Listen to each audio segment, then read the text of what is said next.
Semangat ya. Sesudah mengisi tangki selama beberapa hari libur, walaupun mungkin sebagian merasa lelah ya, capek di perjalanan karena macet, tapi ya hati senang. Hari ini kita kembali ke laptop, kita kembali ke rutinitas kita FDI dengan tema yang menarik ya, dan akan dibawakan oleh dua tokoh kita ya, dua narasumber kita malam hari ini yang luar biasa ya. Yang pertama Ibu Siska dan kedua Mbak Asri. Temanya itu apa? Keterlibatan akademik, efikasi diri teknologi, ya, dan motivasi. Ya, tiga tiga variabel yang sama-sama menarik semua ya, dan berkelindan satu sama lain, saling terkait ya.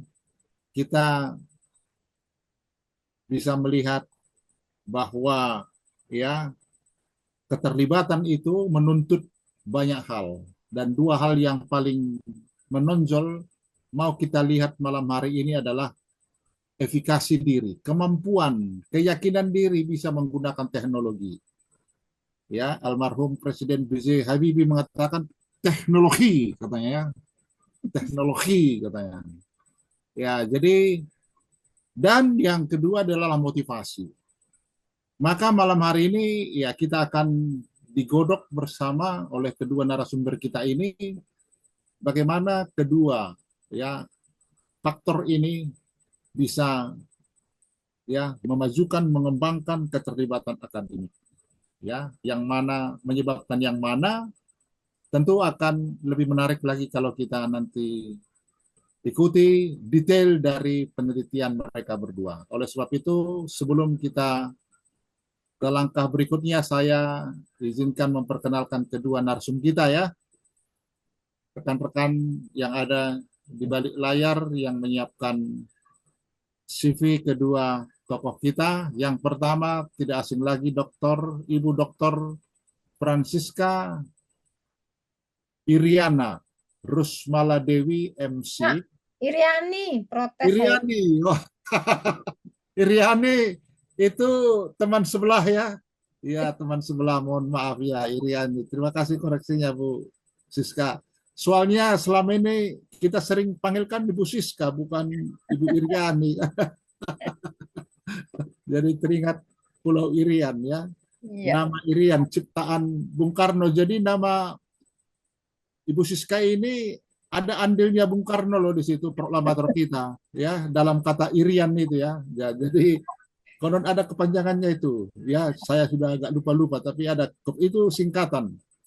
Nah, kita kembali ke Ibu Siska. Ya, pendidikan beliau S1 di UGM dalam bidang sosiologi, kemudian dilanjutkan dengan S2 dalam bidang ilmu sosiologi juga dari Universitas Indonesia, dan yang ketiga pada program doktor adalah dari Gajah Mada juga bidang psikologi. Nah, pengalaman kerja beliau tidak bisa diragukan lagi ya, sudah melalang buana, khususnya di Untar ya, ya, dan tidak terasa saat itu akan tiba dan semoga diperpanjang lagi ya, Amin. berkah yang tak terhingga. Selamat malam Bu Siska. Malam Pak Raja. Terima kasih Terima telah kasih. bersedia hadir malam hari ini. Iya. Yang kedua, teman-teman sekalian, narasumber kita yang tidak asing lagi juga dari rekan-rekan kita, yaitu Mbak Asrianti Clara Agnes Tiara. Wah, ini SPCMC, nama yang sangat menarik ya, perpaduan antara Tiara dengan Agnes.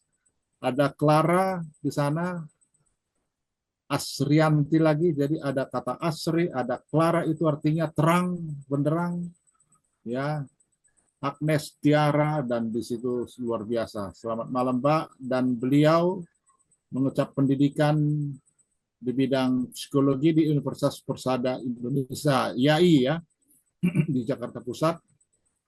Kemudian melanjutkan program Magister Psikologi di Universitas Tarumanegara. Pekerjaan beliau ya sebagai staf personalia di PT Manunggal Citra Lestari dan juga sebagai LNG Senior Officer pada PT Mora Telematika Indonesia. Ya, beliau juga memperoleh sertifikat di berbagai organisasi institusi certified in office administration Tarakanita, dan yang di bawah saya tidak baca, agak tertutup ya. Selamat malam Mbak Asri. Selamat datang di FDI kita. Terima kasih. Tepuk tangan dulu untuk berdua. Malam Pak Raja, malam Bu Siska. Masih mute tadi. Ya, oke. Ya. Oh, Clara pakai dua. Tanpa berlama-lama kita berikan waktu dan sebentar. kesempatan yang baik ini untuk kedua narasumber kita. Silakan Ibu Siska dan Oke. Pak Asri, siapa duluan? Ya. Boleh sepakat. Terima kasih. Ya, oke. Selamat malam Pak Raja dan rekan-rekan peserta FDI yang setia. Selain untuk kewajiban bahwa rekan-rekan juga ingin mendapatkan wawasan terkait dengan beberapa hasil penelitian dari suatu tesis ya, karya tesis mahasiswa yang ya tentunya nanti satu saat rekan-rekan juga akan mendapat giliran menyampaikan atau diseminasi hasil penelitian tesisnya, meskipun juga sudah melakukan PKM di mana mitra kita adalah partisipan kita pada saat kita mengambil data, dan tentunya berbagi juga untuk teman-teman di sini. Jadi kita akan sharing ya, namanya diskusi ilmiah. Dan nanti yang pertama Mbak Asri akan menyampaikan proses penelitian dan juga apa yang telah dicapai, diraih dalam penyelesaian studinya dan juga kewajibannya. Dan yang kedua nanti saya akan sedikit menambahkan mungkin terkait dengan motivasi belajar. Ada sedikit pengalaman atau hasil penelitian yang dapat saya bagikan terkait dengan, kebetulan ini penelitian saya motivasi belajar dan screen time. Ya mungkin ada kaitannya dengan teknologi ya. Jadi ya cuman saya hanya mengambil salah satunya, dua variabel itu ada panjang-panjang, saya hanya ambil dua yang terkait dengan topik ini. Nanti saya akan menambahkan untuk menambah wawasan dan juga mendukung, menguatkan temuan dari Mbak Asri di SMK Negeri 1 Jakarta Pusat. Oke, dapat disilakan Mbak Asri untuk memulai, atau Mbak Clara mulai dulu, silakan. Baik, terima kasih Bu Siska. Suara saya sebelumnya izin terdengar? Terdengar jelas. Oke, selamat malam Pak Raja, Ibu Francisca, Kak Hartina, dan rekan-rekan semua. Perkenalkan, saya Clara. Pada kesempatan malam hari ini, saya akan mempresentasikan berjudul Membangun Keterlibatan Akademik Siswa dengan Penguatan Efikasi Diri Teknologi dan Motivasi Belajar.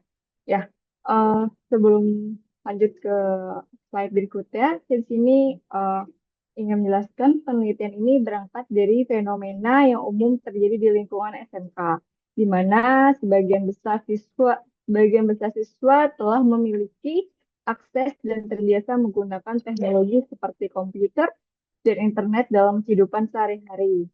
Ya, namun demikian dalam konteks pembelajaran baik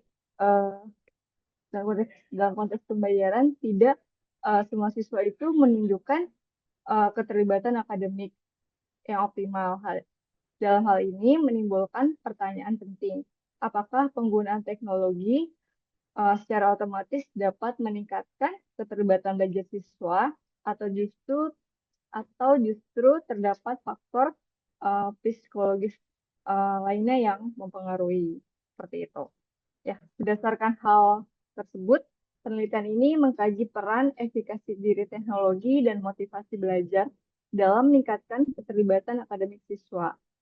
Pemilihan topik ini didasarkan pada dua pertimbangan. Pertama, karena pendidikan SMK ini dengan perkembangan teknologi yang menuntut siswa memiliki keterampilan digital sebagai pembekalan pembelajaran dan kesiapan kerja. Yang kedua, tuntutan revolusi 5.0 yang tidak hanya menekankan kemampuan teknis, tapi juga pentingnya efikasi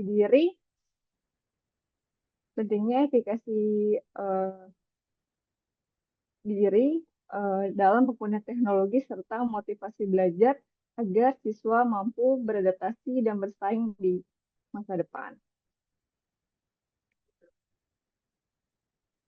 Oke. Untuk judul tesis saya sebenarnya adalah peran motivasi belajar sebagai mediator dalam hubungan efikasi diri teknologi dan keterlibatan akademik siswa SMK.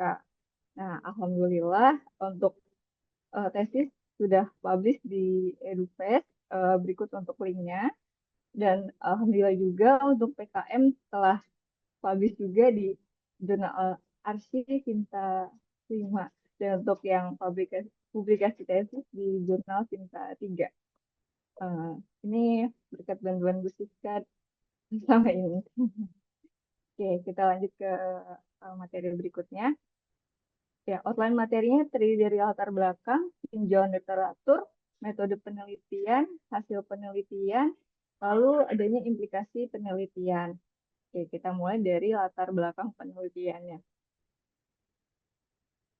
Ya, rekan-rekan sekalian, pada slide ini saya akan menggambarkan kondisi yang nyata terjadi di lapangan, khususnya terkait tantangan pendidikan SMK di era digital. Kita bisa bayangkan seorang siswa SMK jurusan rekayasa perangkat lunak. Saat ini ia hidup di era digital. Setiap hari ia berinteraksi dengan komputer, jaringan, dan aplikasi. Ya, secara akses dan paparan teknologi seharusnya ia sudah cukup familiar terkait hal tersebut. Namun pertanyaannya adalah, apakah ia benar-benar percaya diri menggunakan teknologi tersebut untuk belajar, dan apakah ia benar-benar terlibat secara aktif dalam pembelajaran tersebut? Ya. Pertanyaan inilah yang kemudian menjadi dasar penting dalam penelitian ini, bahwa keberadaan teknologi sebenarnya belum cukup, melainkan perlu didukung oleh faktor psikologis seperti efikasi diri dan motivasi belajar.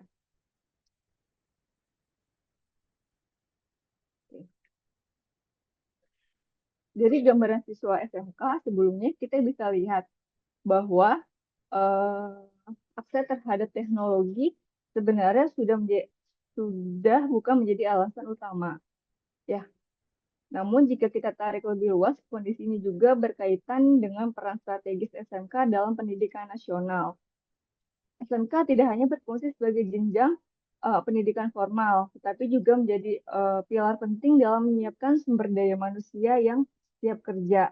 Hal ini sejalan dalam Undang-Undang Sistem Pendidikan Nasional yang menekankan bahwa lulusan SMK diharapkan kompeten, adaptif, dan sesuai dengan kebutuhan dunia usaha dan industri.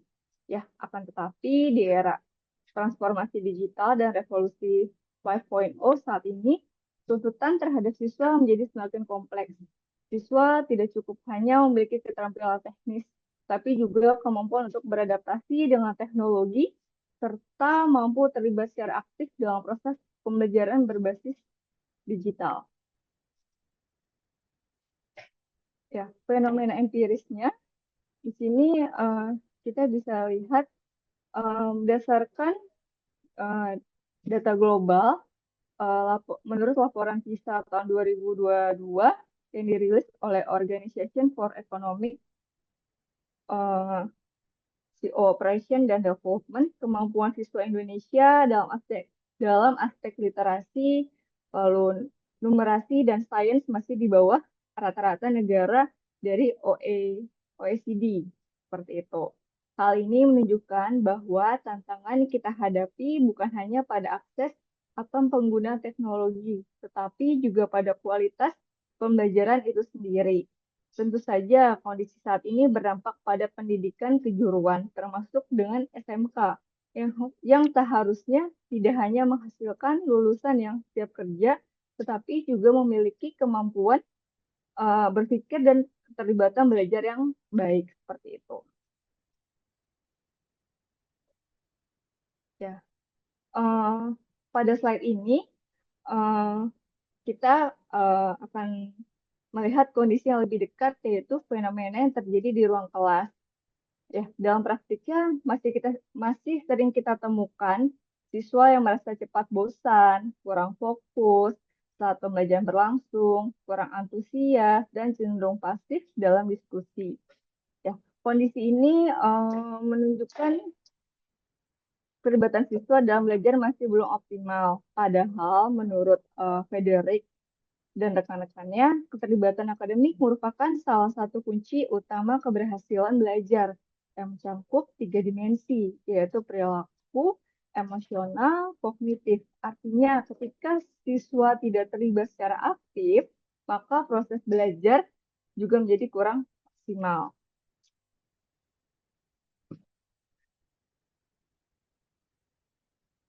Oke.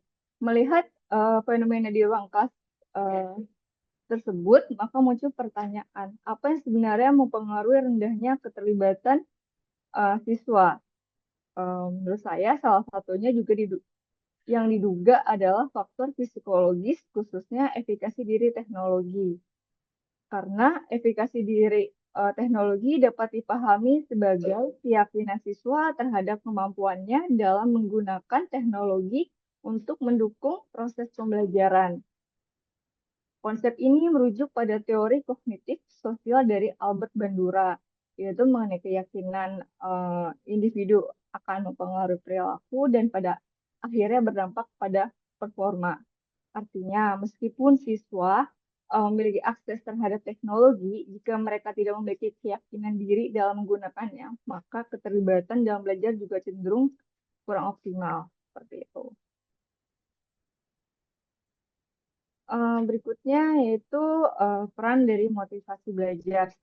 Selain efikasi diri teknologi, faktor lain juga tidak kalah penting adalah motivasi belajar. Motivasi belajar merupakan dorongan baik dari dalam maupun dari luar siswa tersebut yang mempengaruhi bagaimana siswa memulai, mempertahankan, dan terlibat dalam proses belajar.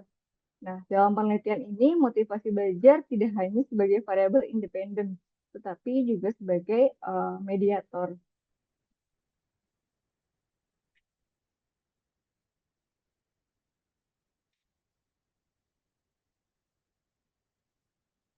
Oke, meskipun hubungan antara efikasi diri dan keterlibatan akademik telah banyak diteliti, namun masih terdapat keterbatasan dalam penelitian yang secara spesifik mengkaji beberapa hal. Yang pertama, penelitian menempatkan motivasi belajar sebagai variabel mediator. Yang kedua, penelitian yang mengkaji efikasi diri dalam konteks teknologi juga belum banyak dilakukan secara spesifik. Ketiga, penelitian dengan subjek siswa SMK, khususnya bidang teknologi, masih relatif terbatas. Dan terakhir, kajian dalam konteks pendidikan vokasi di Indonesia juga belum dieksplorasi secara komprehensif. Oleh karena itu, penelitian ini hadir untuk mengisi kesenjangan tersebut dengan mengkaji seluruh variabel tersebut dalam satu model penelitian. Seperti itu. Berikutnya kita akan masuk ke tinjauan literatur. Ya, secara konsep dasar, efikasi diri teknologi merupakan keyakinan siswa terhadap kemampuannya dalam menggunakan teknologi untuk mendukung pembelajaran. Konsep ini mengacu pada teori kognitif sosial yang dikemukakan oleh Albert Bandura, yang menekankan bahwa keyakinan individu akan mempengaruhi bagaimana ia bertindak dan mencapai performanya. Efikasi diri sendiri memiliki 3 dimensi utama. Yang pertama yaitu magnitude atau tingkat kesulitan tugas. Tingkat kesulitan tugas yang mampu dihadapi siswa. Contohnya, mungkin siswa SMK merasa mampu menggunakan aplikasi dasar yang menunjang pembelajaran. Namun belum tentu percaya diri saat harus membuat program atau sistem yang lebih kompleks seperti itu. Yang kedua, adanya strength. Strength itu kekuatan atau kekuatan keyakinan, yaitu seberapa kuat keyakinan tersebut bertahan. Misalnya ketika siswa mengalami kesulitan atau error dalam mengcoding suatu program. Seperti itu. Apakah ia tetap yakin bisa menyelesaikannya atau justru mudah menyerah. Dan yang ketiga, yaitu generality, itu sejauh mana keyakinan tersebut berlaku di berbagai situasi. Sebagai contoh, siswa yang percaya diri menggunakan satu software belum tentu memiliki keyakinan yang sama saat menggunakan teknologi atau aplikasi yang berbeda. Melalui ketiga dimensi ini, kita dapat memahami bahwa efikasi diri teknologi tidak hanya tentang bisa atau tidak, tetapi juga tentang seberapa yakin, seberapa tahan, dan seberapa luas keyakinan tersebut diterapkan. Seperti itu.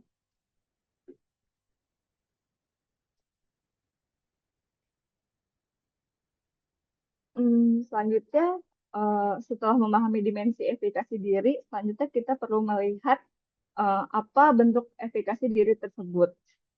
Nah, menurut Albert Bandura, terdapat 4 faktor utama yang mempengaruhi efikasi. Yang pertama adalah pengalaman keberhasilan. Pengalaman keberhasilan yang pernah dialami individu, sebagai contoh ketika siswa SMK berhasil menyelesaikan sebuah proyek tugas yang berbasis dengan teknologi. Yang kedua, ada pengalaman melalui orang lain, atau yang disebut vicarious experience, yaitu pengalaman yang diperoleh melalui pengamatan terhadap orang lain. Misalnya ketika siswa melihat teman sekelasnya berhasil membuat aplikasi atau program. Hal ini dapat memunculkan keyakinan bahwa dirinya berhasil membuat aplikasi seperti itu. Dan yang ketiga, adanya dukungan atau dorongan. Dukungan atau dorongan dari lingkungan. Contohnya mungkin ketika gurunya memberikan feedback positif atau motivasi, hal tersebut dapat memperkuat keyakinan siswa dalam menggunakan teknologi. Dan yang keempat, kondisi emosional, yaitu kondisi perasaan atau psikologis individu. Siswa yang merasa cemas atau takut terhadap teknologi cenderung memiliki efikasi diri yang rendah dibandingkan dengan siswa yang tenang dan percaya diri. Seperti itu. Keempat faktor ini menunjukkan bahwa efikasi diri tidak muncul begitu saja, rekan-rekan sekalian, melainkan terbentuk dari pengalaman, lingkungan, serta kondisi psikologis siswanya. Ya, setelah membahas efikasi diri teknologi, selanjutnya saya akan membahas mengenai motivasi belajar. Ya, motivasi belajar dalam penelitian ini mengacu pada self-determination theory oleh Richard M. Ryan dan Edward L. Leakey. Yang terdiri dari aspek motivasinya itu ada 3. Yang pertama, motivasi intrinsik, yaitu dorongan yang muncul dari dalam diri siswa. Contohnya, siswa SMP mungkin belajar kayak coding tuh karena memang suka dan merasa tertantang. Itu. Kalau motivasi ekstrinsiknya yang berasal dari luar, dorongan dari luar, seperti nilai, misalnya mungkin dia mendapatkan nilai bagus, lalu penghargaan dari gurunya, atau tuntutan dari lingkungan belajarnya, seperti itu. Contohnya, siswa belajar karena ingin mendapatkan nilai yang tinggi atau pujian dari gurunya, seperti itu. Yang ketiga, adanya motivation, yaitu kondisi di mana siswa tidak memiliki dorongan untuk belajar. Ya, karena mereka tidak mampu atau tidak melihat manfaat dari pembelajaran tersebut. Melalui ketiga aspek ini dapat dipahami bahwa motivasi belajar memiliki peran penting dalam mendorong keterlibatan siswa dalam proses belajar. Ya, melanjutkan pembahasan mengenai motivasi belajar, motivasi akan berkembang optimal ketika melalui otonomi. Yang pertama, yang kedua ada kompetensi dan keterhubungan sosial. Apa yang dimaksud dari otonomi ini sendiri, yaitu perasaan memiliki kendali atas proses belajar. Contohnya, siswa SMK mungkin diberi kesempatan untuk memiliki topik project atau menyelesaikan tugas berbasis teknologinya seperti itu. Yang kedua, adanya kompetensi, yaitu perasaan mampu dalam menyelesaikan tugas. Sebagai contoh, ketika siswa merasa mampu mengoperasikan software atau menyelesaikan tugas praktiknya. Yang ketiga, ada keterhubungan sosial, yaitu dengan lingkungan. Sebagai contoh, hubungan yang baik dengan guru maupun teman sekelasnya dapat membuat siswa lebih nyaman dan termotivasi dalam belajar. Nah, ketiga faktor ini menunjukkan bahwa motivasi belajar tidak berasal dari dalam diri siswa, tetapi juga sangat dipengaruhi oleh lingkungan belajar yang mendukung. Seperti itu. Ya, setelah membahas faktor efikasi diri teknologi dan motivasi belajar, maka pada bagian ini kita akan membahas variabel utama menjadi tujuan dalam penelitian ini, yaitu keterlibatan akademik. Ya, menurut Fredericks et al., ya keterlibatan ini merupakan partisipasi aktif siswa dalam proses pembelajaran. Nah, dalam keterlibatan akademik terdiri dari 3 dimensi. Yang pertama, behavioral engagement, yaitu partisipasi aktif dalam kegiatan belajar. Yang kedua, adanya emotional engagement, yaitu reaksi emosional. Maaf, di sini ada tipu, maksudnya emosional positif terhadap pembelajaran. Dan yang ketiga, adanya cognitive engagement, yaitu memahami materi secara mendalam seperti itu. Ya, melalui ketiga dimensi ini, keterlibatan akademik menjadi indikator penting dalam melihat kualitas proses belajar dari siswa tersebut. Oke. Keterlibatan akademik tidak muncul secara tiba-tiba, melainkan dipengaruhi oleh berbagai faktor. Yang pertama ada faktor internal, yaitu ada efikasi diri, motivasi, regulasi diri, dan minat belajar. Lalu faktor eksternal itu ada dukungan guru, metode belajar, dan fasilitas teknologi. Baik, kita akan masuk ke metode penelitian. Ya, pada penelitian ini digunakan pendekatan kuantitatif non-eksperimental dengan desain korasional. Ya, pendekatan ini dipilih karena penilaian tidak melakukan manipulasi variabel, melainkan berfokus pada menganalisis hubungan antar variabel yang diteliti. Selain itu, penelitian ini juga bertujuan untuk menguji pengaruh maupun tidak langsung, serta melihat peran motivasi belajar sebagai mediatornya. Adapun variabel dalam penelitian ini terdiri dari efikasi diri teknologi sebagai variabel independen, motivasi belajar sebagai variabel mediator, dan keterlibatan akademik sebagai variabel dependen. Nah, untuk menganalisis hubungan antar variabel tersebut, penelitian ini menggunakan model struktural equation modeling atau SEM yang memungkinkan pengujian hubungan antar variabel secara bersamaan dalam satu model.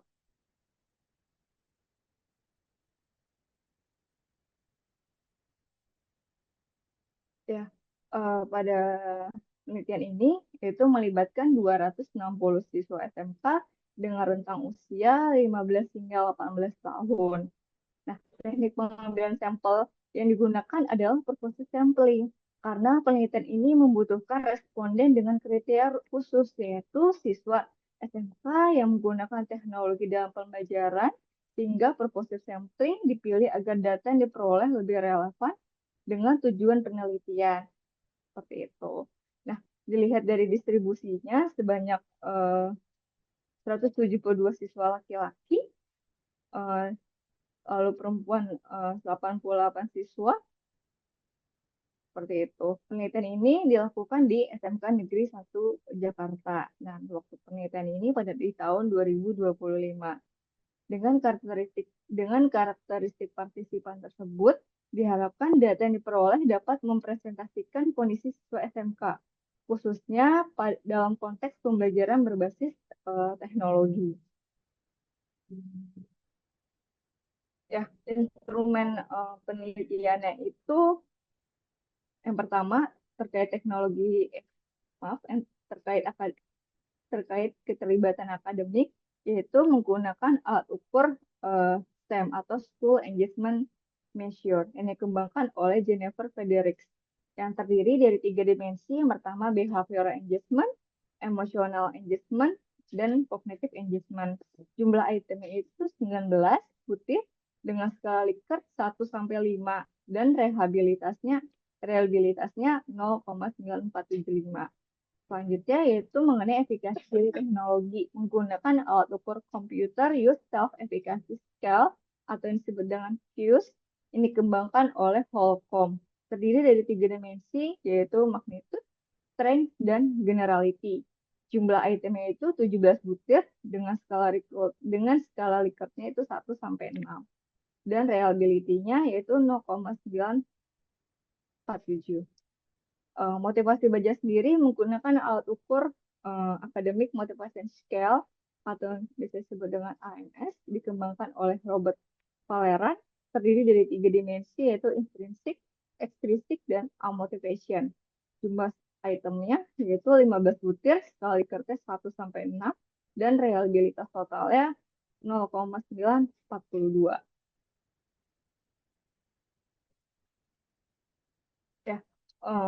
Yang berikutnya adalah uji validitas dan reliabilitas. Ya, pada penelitian ini uji kualitas instrumen dilakukan melalui uji validitas dan reliabilitas. Untuk validitas digunakan validitas isi melalui expert judgment, yaitu penilaian dari para ahli untuk memastikan bahwa instrumen yang digunakan telah sesuai dengan konsep yang diukur. Nah, untuk yang menggunakan expert judgment itu yaitu variabel efikasi diri teknologi dan keterlibatan akademik. Sementara itu, untuk reliabilitas digunakan 2 pendekatan, yaitu Cronbach alpha dan reliability. Hasil pengujian menunjukkan bahwa seluruh variabel dalam penelitian ini memiliki reliabilitas yang baik, dengan nilai alfa lebih dari 0,9. Nah, hal ini menunjukkan bahwa instrumen yang digunakan memiliki tingkat konsistensi yang tinggi dalam mengukur variabel penelitiannya. Seperti itu.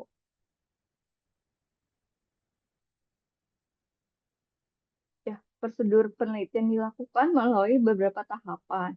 Yang pertama, peneliti menyusun instrumen penelitian yang kemudian disajikan dalam Google Form. Selanjutnya, sebelum pengisian, partisipan diberikan informed consent sebagai bentuk persetujuan dan pemahaman terhadap tujuan penelitian. Ya, proses pengambilan data dilakukan dengan menyebarkan QR code di dalam ruang kelas sehingga siswa dapat langsung mengakses dan mengisi kuesioner tersebut. Waktu yang dibutuhkan untuk pengisian sekitar 15 menit seperti itu. Nah, setelah data terkumpul dilakukan proses pengunduhan dan pengolahan data untuk analisis lebih lanjut. Nah, dalam penelitian ini digunakan 2 software analisis, yaitu JSP untuk uji normalitas dan statistik deskriptif, serta Smart PLS untuk menganalisis STEM dan uji mediasinya.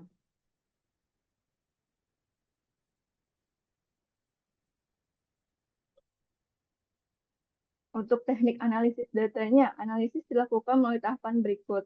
Yang pertama, uji normalitas menggunakan Shapiro-Wilk yang menunjukkan bahwa data tidak berdistribusi normal. Oleh karena itu, analisis hubungan antar variabel dilanjutkan menggunakan korelasi Spearman yang sesuai untuk data tidak normal.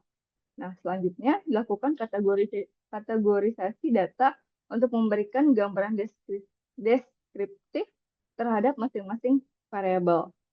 Ya, untuk menguji model penelitian dilakukan structural equation modeling atau SEM yang menggunakan analisis hubungan secara menyeluruh. Dalam SEM dilakukan pengujian pengaruh langsung atau direct effect dan pengaruh tidak langsung atau indirect effect untuk melihat peran motivasi belajar sebagai mediatornya. Seperti itu. Sekarang kita masuk ke hasil dan pembahasannya.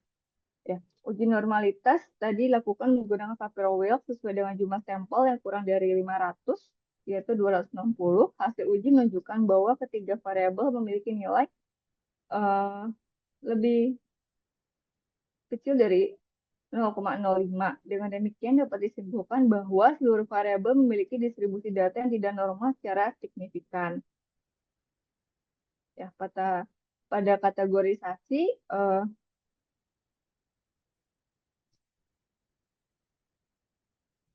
distribusi ketiga variabel utama, yaitu 70% siswa memiliki keterlibatan akademik dalam kategori yang sedang, yaitu partisipasi merasa cukup namun belum optimal. Nah, 63,8% yaitu siswa memiliki efikasi diri teknologi dalam kategori sedang, yaitu keyakinan menggunakan teknologi cukup baik, dan 59,6% siswa memiliki motivasi belajar dalam kategori sedang. Artinya dorongan belajar masih perlu diperkuat seperti itu. Yang berikutnya adalah uji korelasi antar variabel. Ya, hasil uji korelasi yaitu seluruh variabel menunjukkan hubungan positif dan signifikan. Keterlibatan akademik dan efikasi diri teknologi memiliki korelasi yang sangat kuat.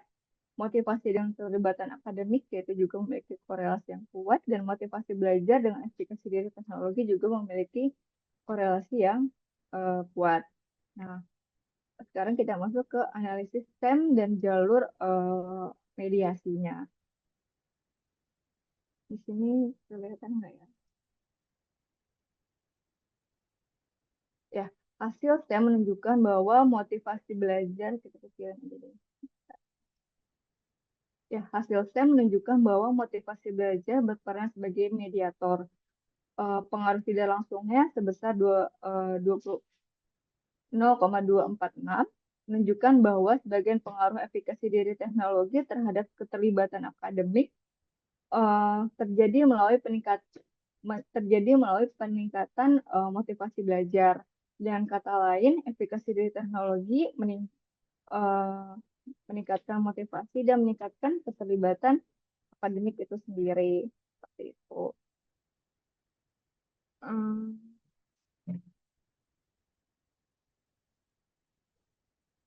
Ya, efek langsungnya tetap signifikan, yaitu di 0,482, artinya efikasi dari teknologi juga mempengaruhi keterlibatan akademik secara langsung. Nah, sekarang masuk ke pembahasan. Peran dari efikasi dari teknologi yaitu berpengaruh langsung terhadap keterlibatan akademik. Mendukung dari teori Bandura, yaitu keyakinan diri mempengaruhi perilaku belajar. Semakin percaya diri menggunakan teknologi juga maka semakin aktif dan terlibat dalam pembelajaran. Hal ini didukung berbagai penelitian terbaru yang menunjukkan bahwa efikasi diri meningkatkan partisipasi, keterampilan digital, dan engagement dari siswa tersebut. Artinya, kepercayaan siswa diri dalam menggunakan teknologi adalah fondasi keterlibatan belajar di era digital. Lalu, peran motivasi belajar. Motivasi belajar terbukti meningkatkan keterlibatan akademik, yaitu seharusnya siswa yang memiliki motivasi tinggi cenderung lebih aktif secara emosional, lebih terlibat secara kognitif, dan lebih partisipasi dalam pembelajaran.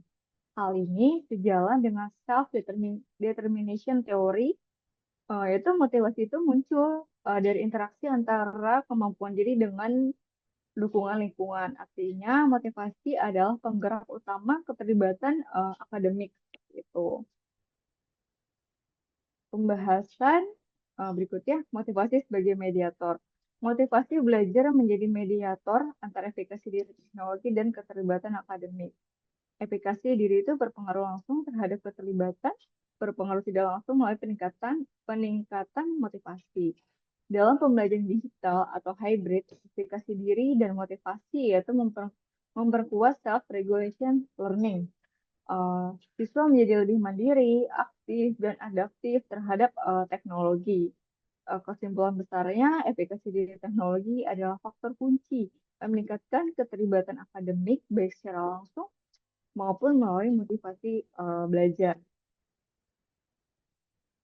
Kesimpulannya, penelitian ini pada 260 siswa SMK di bidang teknologi di Jakarta menunjukkan bahwa efikasi diri teknologi berpengaruh signifikan terhadap keterlibatan akademik. Lalu pengaruh tersebut terjadi secara langsung maupun melalui motivasi belajar yang kita sebut sebagai mediator. Ketiga variabelnya itu efikasi diri, motivasi, dan keterlibatan memiliki hubungan positif dan signifikan. Mayoritas siswa berada pada kategori sedang sehingga perlu penguatan lebih lanjut. Implikasi penelitiannya dari saya itu perlunya penguatan efikasi diri teknologi, peningkatan motivasi belajar, lalu penguatan kompetensi guru, atau peningkatan TPEX seperti itu. Dan saya ingin mengucapkan terima kasih kepada dosen pembimbing saya, yaitu Bu Francisca dan Ibu Tia, dan seluruh dosen Universitas Tarumanegara yang telah membimbing seluruh kegiatan akademik sehingga penelitian ini dapat selesai. Dan terima kasih juga kepada siswa-siswi dari kelas 10 sampai dengan kelas 12 SMKN Negeri 1 Jakarta, dan para guru dan serta wali kelas yang telah memberikan kesempatan kepada saya untuk melakukan penelitian ini. Mungkin sekian penyampaian dari saya. Jika ada yang ditanyakan, silahkan. Terima kasih. Ya, mungkin Bu Siska baik. ingin menambahkan. Mbak Asri, tepuk tangan dulu untuk Mbak Asri yang telah menjelaskan kepada kita bahwa efikasi diri teknologi ya sangat berperan dalam meningkatkan keterlibatan akademik siswa, para siswa SMK ya, apalagi bila dimediasi oleh motivasi belajar. Jadi memang tadi kita lihat teman-teman ya bahwa baik efikasi diri maupun motivasi belajar itu termasuk faktor-faktor internal yang bisa mempengaruhi atau meningkatkan keterlibatan akademik. Jadi memang sangat kuat ya. Nah, kendati pun tadi ada di dalam kenyataan dari data 200-an itu ya tergolong sedang ya. Jadi mayoritas. Jadi masih ada beberapa ya yang ternyata masih belum punya dampak ya. Nah, ini menjadi tugas ya, menjadi tugas kita bagaimana membenahi supaya efikasi ini supaya bisa lebih membangun, meningkatkan keterlibatan mereka. Adakah faktor lain ya? Ini bisa menjadi penelitian kita lagi ya teman-teman. Apa kira-kira ya? Baiklah, sebelum kita lanjutkan diskusi, kita dengarkan dulu atau ya Ibu Siska tadi udah duluan ya, berarti udah selesai ya? Atau Ibu Siska mau menambah lagi? Oke, saya rasa apa yang sudah disampaikan oleh Clara sudah lengkap ya. Nanti dalam diskusi kita lihat nanti kalau ada keterkaitan dengan ya kaitannya motivasi dan teknologi, mungkin saya bisa menambahkan. Apa-apa nanti aja Pak. Kita fokus ke situ dulu. Oke, terima kasih Bu Siska. Jadi nanti dalam mekanisme tanya jawab nanti ya. Ya. Sesuai dengan diskusi kita yang berkembang ke arah mana. Ya. Ke arah manakah angin bertiup sepoi-sepoi, nanti kita akan lihat diskusi kita. Miss Hartina, apakah ada semacam video renungan, Miss? Nggak ada, Pak. Tidak ada ya? Wah, jadi ya sabar dulu ya teman-teman. Jadi kali ini kita belum punya video reflektif begitu ya. Nah, tidak apa-apa. Ada positifnya juga sehingga kita punya waktu yang lebih banyak untuk berdiskusi ya, teman-teman sekalian. Jadi itulah beberapa catatan tadi yang saya sudah jelaskan teman-teman ya. Jadi ada banyak celah yang mungkin bisa menjadi inspirasi pertanyaan kita ya. Ya, jadi silahkan teman-teman, khususnya ada dua teman kita yang sudah bersedia menjadi panelis kita ya.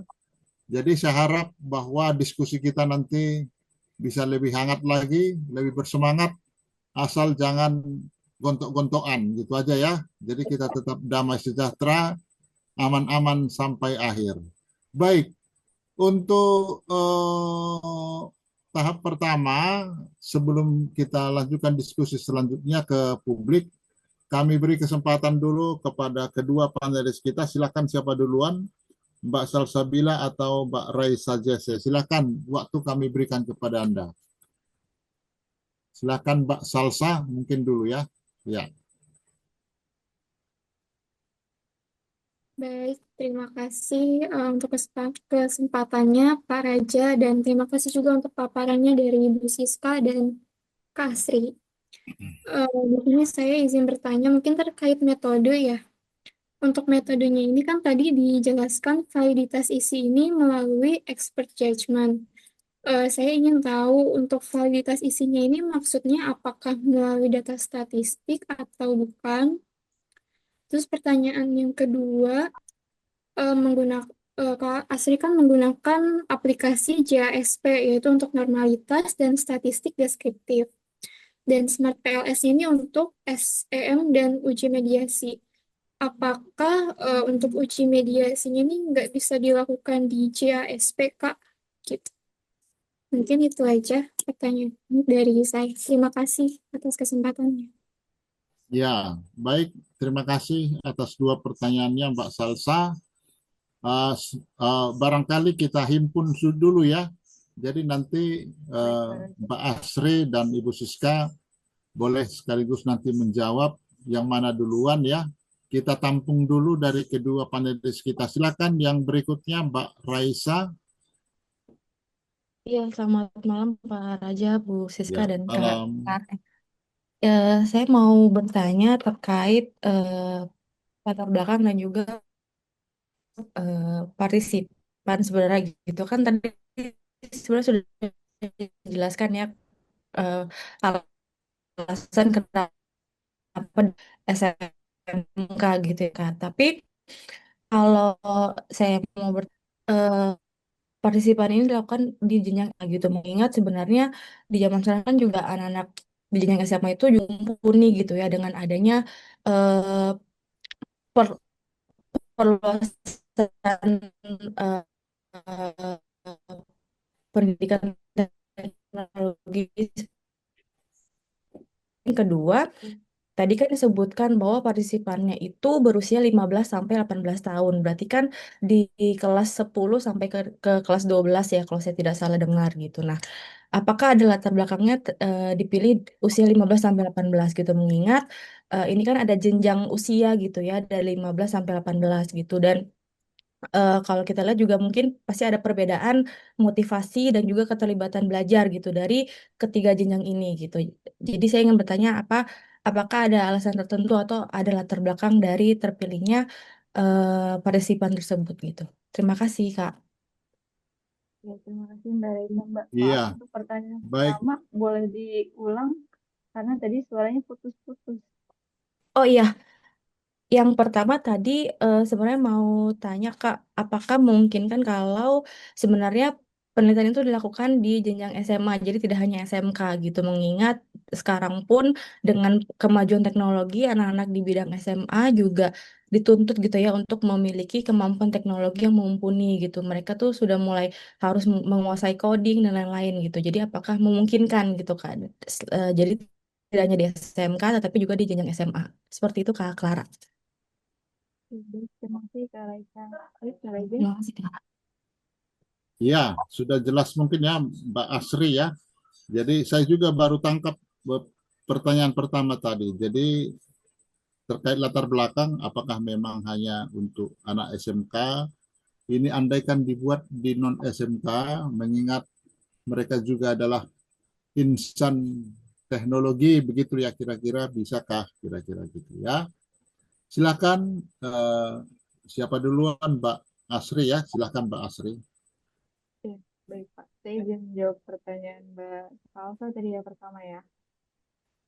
Ya, terkait metode expert judgment melalui data statistik atau bukan, lalu aplikasi dalam pengujian kenapa menggunakan Smartpulse juga, seperti itu. Ya, expert judgment merupakan bagian dari validitas isi atau konten validity yang bersifat kualitatif, bukan berbasis analisis statistik. Di sini setiap item instrumen sudah sesuai dengan kotak yang diukur agar tidak terjadi bias. Sebenarnya karena dua variabel tersebut belum ada eh, penyesuaian ke dalam bahasa Indonesia, maka dibutuhkan expert judgment seperti itu untuk kedua variabel yang belum ada penyesuaian ke dalam bahasa Indonesia. Itu sih untuk terkait expert expert judgment-nya. Lalu kenapa mediasi tidak dilakukan menggunakan JSP tapi di SmartPost?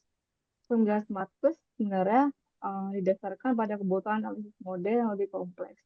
Karena itu kemarin saat mau coba uji di JSP, nah saat memasukkannya itu tidak bisa di sistem di aplikasinya. Jadi menggunakan cara kedua yaitu menggunakan aplikasi SmartPost, yaitu menguji hubungan langsung atau tidak langsung secara simultan, lalu menguji model mediasinya dalam satu kerangka model struktural, yaitu.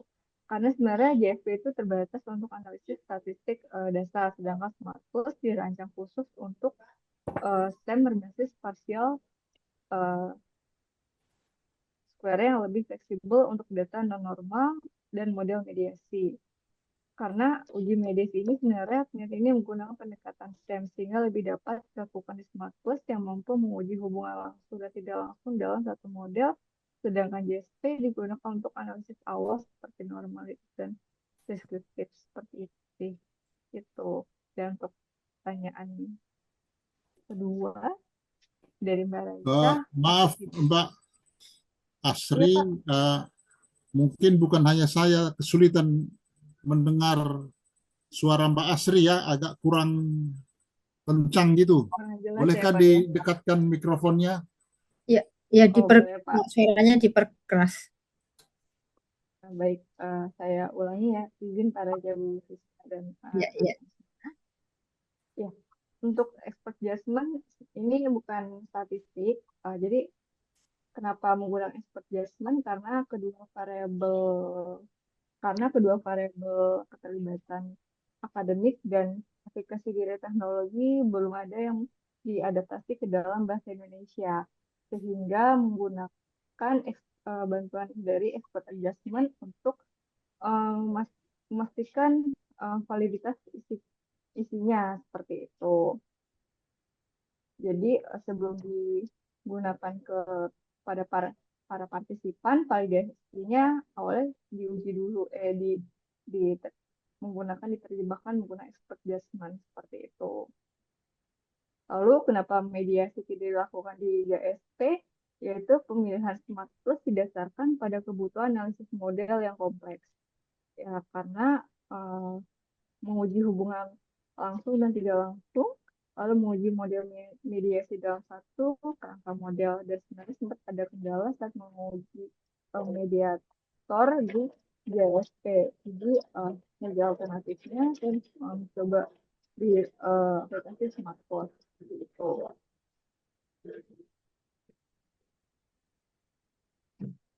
Lalu untuk pertanyaan kedua dari Mbak Raisa, untuk partisipannya berusia 15 sampai rentang usia 15 sampai 18 tahun dengan kelasnya pasti dari kelas 10 sampai kelas 12, pastinya ada perbedaan dalam motivasi belajar. Ya. Sebenarnya pemilihan partisipasi dengan rentang usia 15 sampai 18 tahun dalam penelitian ini didasarkan pada karakteristik siswa SMK yang secara umum berada pada fase remaja akhir dan memiliki tuntutan pembelajaran yang lebih spesifik terhadap penggunaan teknologi, khususnya dalam konteks kejuruan. Memang benar terdapat bahwa perbedaan karakteristik termasuk motivasi belajar pada rentang usia yang lebih muda, 15 sampai 18 tahun. Ya, dan ini sengaja difokuskan pada konteks pendidikan vokasi dan ketertiban kerja. Ya, seperti itu. Dan terkait kenapa tidak terkait di SMA ya, kemungkinan dilakukan pada jenjang SMA Hal tersebut tentu sangat memungkinkan sebenarnya. Namun terdapat perbedaan dasar antara SMA dan SMK, di mana SMK menekankan pada keterampilan praktis dan penggunaan teknologi secara langsung. Dan kebetulan pada partisipan kemarin itu memang khusus SMK yang berjurusan dengan jaringan teknologi seperti itu, RTL, SIJA, lalu TKJ. Jadi memang benar spesifik gitu yang terkait dengan memang dia menguasai atau mempelajari teknologi secara lebih kompleks seperti itu. Sehingga dalam penelitian ini pemilihan SMK dianggap lebih sesuai karena variabel efikasi dari teknologinya lebih kontekstual serta keterkaitan dengan dunia kerja yang lebih kuat. Mungkin dari saya, mungkin Bu Siska ingin menambahkan. Oke, ya, terima kasih Mbak Clara atau Mbak Asri bahwa rekan-rekan, terima kasih untuk Mbak Raisa dan Salsa ya. Saya akan nambahkan dulu yang Salsa bahwa expert judgment itu akan sebaiknya memang dilakukan selain tidak tersedia alat ukur yang sudah terstandardized dan untuk bahasa Indonesia memang karena ini fokusnya kepada partisipan SMK yang spesifik ya, dari awal itu dipilih yang spesifik dan tidak sembarang jurusannya. Jadi ada jurusan tertentu ya, Mbak Clara ya, dan rekayasa teknologi ya. Nah, itu yang memang dipilih sehingga siswa-siswa SMK jurusan ini yang notabene disebutkan lebih vokasional, ya itu memang asumsinya dia harus punya lebih engage dalam belajar gitu, dalam yang lebih engage. Namun bukan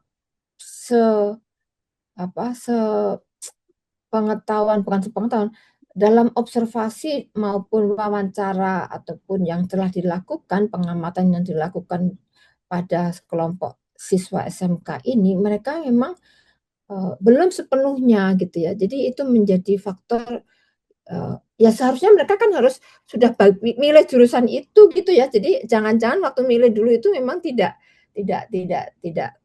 ada motivasi asal sekolah gitu ya. Tapi harusnya dia sudah harus engage ke bidang itu. Makanya kita menggunakannya efikasinya bukan yang umum, efikasinya memang efikasi teknologi supaya lebih sesuai konteksnya. Kita ingin mengetahui. Jadi seperti itu ya, Mbak. Kemudian expert zaman dan dilakukan. Yang kedua, tadi kalau untuk masalah metodologi analisis data sudah disampaikan dengan tools-nya. Ya. Kemudian Mbak Raisa menyampaikan bahwa kalau usia, ya, jadi kalau teman-teman nanti memilih partisipan, itu sebetulnya fokusnya kita itu kepada kita itu mana karakteristiknya ke partisipannya, ya, partisipan dengan rentang usia tertentu atau sekolahnya. Nah, fokusnya ketersediaan kalau emang kita mau menggunakan fokusnya kepada ketersediaan data diberikan kesempatan. Jadi kita nggak bisa milih ya, oh sekolah ini memberikan kesempatan pada anak kelas siswa kelas 10, 11, 12. Ya, mereka ada di rentang usia. Minimumnya 15 dan 18. Jadi pertama kita tidak menentukan usia sebetulnya. Lebih pertama menentukan adalah tujuan penelitian kita mau menggambarkan yang mana. Nah, jadi teman-teman tidak kebingungan atau salah. Kalau saya menetapkan usia, dia masih sekolahnya mungkin bisa kebetulan itu tidak ada ya, ini kebetulan pas memang usia seperti itu. Jadi awalnya Mbak Clara ini memang diberikan kesempatan untuk kelas 10, 11, 12. Nah, sehingga itu adalah rentang SMK ya seperti itu. Kebetulan memang usianya, jadi kita tidak memastikan dari awal. Jadi ya, jadi teman-teman yang ditentukan dari awal yang mana nih? Karakteristik samplingnya, kalau Anda memang memilih usia, dia mau mungkin 18 tahun atau ada 19 tahun usianya, barangkali jangan kita ambil meskipun dia masuk kelas 12. Kalau kita menentukan di usia. Tapi kalau kita menetapkan dari awal adalah kelasnya, Karena mereka yang ada di kelas itu, yang jurusan itu, spesifik di bidang itu, kita ambil semua dan diberi kesempatan oleh sekolah. Karena kita nggak bisa milih ya teman-teman. Dan diberi kesempatan oleh sekolah, maksain gitu. Pindah lagi, konteksnya nanti bisa beda gitu ya. Sehingga bukan berarti nggak bisa, tapi sudah memenuhi jumlah partisipan, respondennya sudah memenuhi, sehingga sudah cukup di satu sekolah. Jadi akan lebih bisa, mau dikatakan case tadi, cenderung bisa case gitu ya. Memang kita tidak menetapkan nama sekolahnya, hanya memang memang kan di SMK gitu, SMK negeri itu sudah pasti itu. Jadi kita tidak milih. Nah, ketika nanti ada usia 19 yang ditemukan asli anak kelas 12, nggak akan diambil dia. Atau justru, jadi teman-teman harus perhatikan, ketika dipilihnya adalah kelas, ada yang usia 15, berarti mungkin terlalu muda gitu ya. Rata-rata mungkin 15 masih ada yang SMP gitu ya. Tapi ini sudah masuk. 18 itu mungkin sudah lulus, tapi dia ada yang masuk. Jadi kebetulan aja kelasnya itu ditentukan ini mengikuti. Jadi dari awal tidak menetapkan usia dulu. Jadi begitu. Lalu kita dapat data demografi, lalu kita olah. Dan sebetulnya masih dalam rentang ada rentang usia 15 sampai 18 itu masih masuk dalam remaja. Sehingga tugas perkembangan mereka itu masih sama gitu ya. Ketika dia menyampaikan, oh ada perbedaan motivasi, lebih sebabnya bukan karena faktor usia itu. Ini kan suatu kebetulan, karena mungkin secara teoritis tidak ada bahwa kalau motivasinya tinggi adalah orang yang usianya lebih tinggi, yang lebih senior istilahnya gitu. Tidak juga gitu ya. Nah ini temuan yang memang secara kebetulan gitu ya.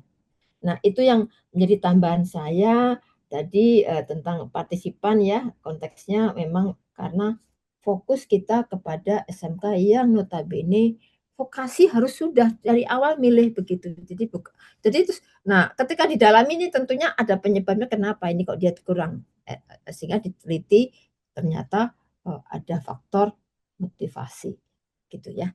Itu dulu Pak Raja, terima kasih. Nanti kita lanjutkan lagi. Kalau ada waktu saya akan nambahkan terkait sama screen time karena mungkin kaitannya dengan digitalisasi. Terima kasih. Ya, baik.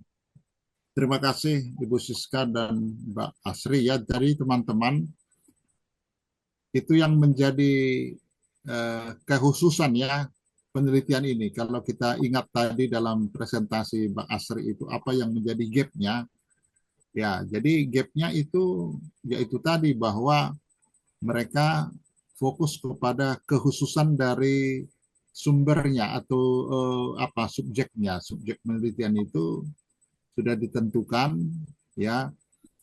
Kenapa orang yang sebetulnya sehari-hari sudah berkutat dengan masalah teknologi, ya, apakah mereka itu serta-merta akan juga memiliki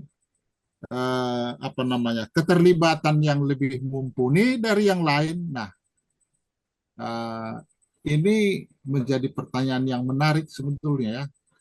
Nah, kalau teman-teman misalnya ingin menggunakan alat ukur yang sama ya untuk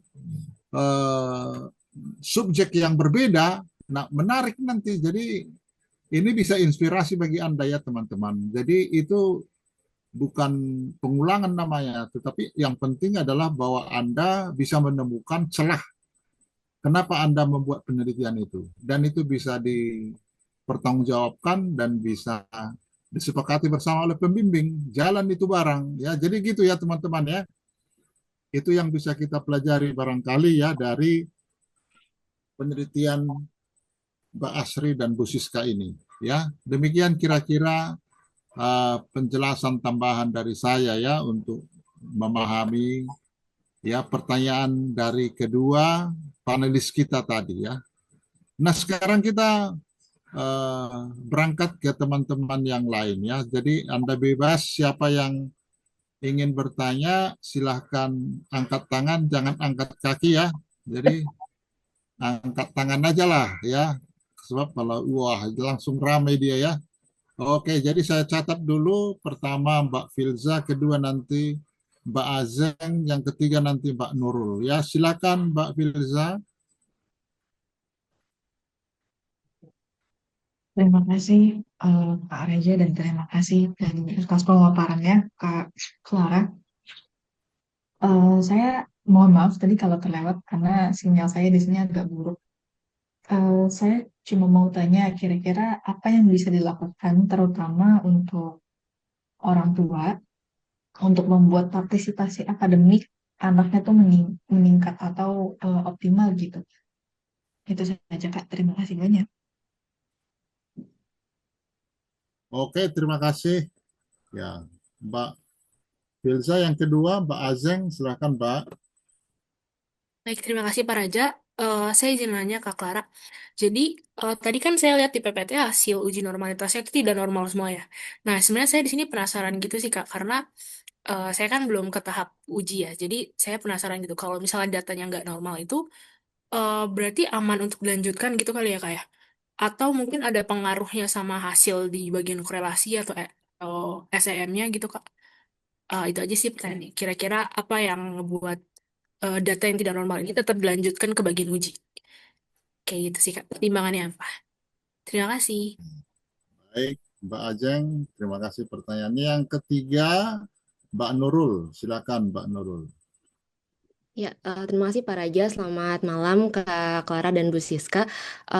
Saya penasaran aja tadi apa pertimbangan Kak Clara kira-kira memposisikan motivasi belajar itu sebagai mediator dan bukan moderator gitu, dan apakah ada kemungkinan motivasi belajar juga bisa berperan sebagai moderator antara efikasi diri teknologi dan keterlibatan akademik. Terima kasih. Oke, ada 3 pertanyaan ya. Langsung saja boleh ditanggapi oleh narsum kita, silahkan. Mungkin lebih dulu ditanggapi oleh Mbak Asri ya. Jadi maaf Mbak Asri, telinga Pak Raja ini udah agak rusak, jadi kalau boleh dikencangin dikit. Ya ya, terima kasih ya. Udah mulai apa ini? Udah mulai error.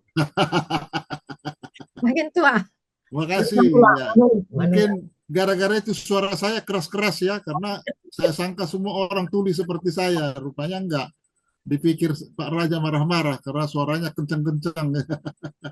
Oke lah, terima kasih ya. Ya, silakan Mbak Terima Asri. kasih Pak Raja.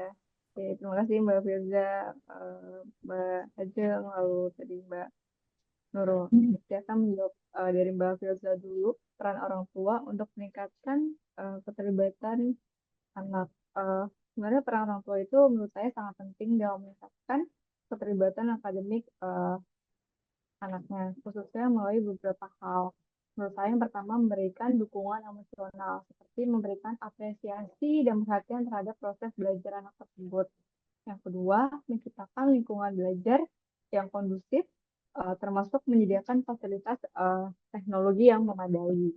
Dan yang ketiga, mendorong kemandirian belajarnya dengan memberikan kepercayaan kepada anak untuk mengatur proses belajarnya seperti apa. Karena proses, oh ya agak jauh ya saya ulangi ya. Maaf, makasih Mbak Hartina.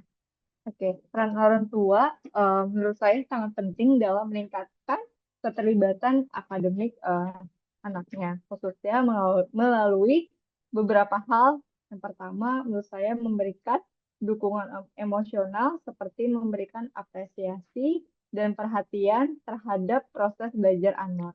Yang kedua, menciptakan lingkungan belajar yang kondusif, termasuk menyediakan fasilitas teknologi yang memadai. Dan yang ketiga, menurut saya mendorong kemandirian belajar anak dengan memberikan kepercayaan kepada anak untuk mengatur proses belajarnya.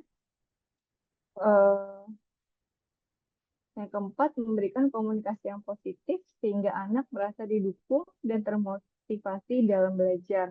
Jadi peran orang tua itu sangat mempengaruhi tidak hanya di sekolah, pada siswa juga mereka itu anak-anaknya itu didukung juga oleh dukungan dari keluarganya seperti itu. Itu untuk menjawab pertanyaan dari Mbak Filza. Lalu untuk yang Mbak Ajeng, apakah data tidak normal itu bisa dilanjut? sebenarnya data yang tidak berdistribusi normal itu tetap dapat dilanjutkan untuk dianalisis dengan catatan menggunakan metode yang sesuai. Seperti itu. Dalam penelitian ini digunakan korelasi dari eksperimen untuk data non-normal dan STEM berbasis Smart LS yang tidak mensyaratkan normalitas secara ketat, sehingga data tetap layak untuk dianalisis dan hasilnya tetap valid seperti itu. Namun demikian juga kondisi data tidak normal tetap menjadi pertimbangan metodologis yang perlu disesuaikan dengan teknik analisis yang digunakan seperti itu.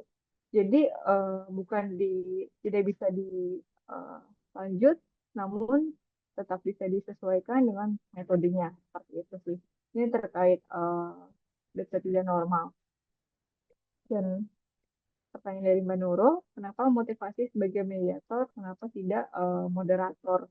Ya, terima kasih untuk pertanyaannya. Sebenarnya motivasi belajar dipilih sebagai mediator kan secara teoritis efikasi diri itu tidak langsung mempengaruhi keterlibatan, melainkan melalui proses psikologis terlebih dahulu, yaitu motivasi belajar. Yang artinya siswa itu memiliki efikasi diri tinggi, maka akan termotivasi. Dan motivasi tersebut mendorong keterlibatan dalam belajarnya. Sehingga motivasi berperan sebagai penghubung atau mediator antara efikasi diri dan keterlibatan akademik. Sebenarnya apakah bisa jadi moderator? Secara konsep memungkinkan motivasi belajar sebagai moderator, namun memiliki peranan yang berbeda, yaitu memperkuat atau memperlemah hubungan antara efikasi diri teknologi tersebut dengan keterlibatan akademiknya. Sedangkan dalam penelitian ini fokusnya adalah bagaimana proses terjadi atau mekanisme bukan hanya memperkuat hubungan sebenarnya seperti itu. Demikian yang dapat saya sampaikan. Motivasi sebagai mediator didasarkan pada pertimbangan teoritis dan tujuan penelitian untuk memahami mekanisme hubungan antar variabel, bukan sekedar kekuatan antar hubungannya. Terima kasih Pak Raja, terima kasih Bu Siska. Mungkin Bu Siska ingin menambahkan kembali, Bu. Terima kasih. Ya, terima kasih Mbak Asri. Mungkin ada tambahan Bu Siska, silakan Bu. Ya. Saya rasa sudah terkait dengan masalah proses tadi semua sudah dijelaskan oleh Mbak Asri dan juga semua cukup, nanti saya tambahkan yang lainnya. Makasih, silakan Pak Raja. Baik, terima kasih ya. Jadi teman-teman penanya Mbak Filza, Mbak Azeng, dan Nurul sudah terjawab semua ya. Ya, jelas. Adakah di antara teman-teman yang ingin bertanya lagi? Jadi bermacam-macam aspek bisa Anda lihat ya teman-teman terkait penelitian ini, bisa dari sisi metodologi, bisa dari sisi adaptasinya, bisa dari sisi perspektif apapun, silahkan. Atau perbandingan dengan pengalaman pribadi Anda sendiri ya terkait variabel yang dibahas dalam penelitian ini.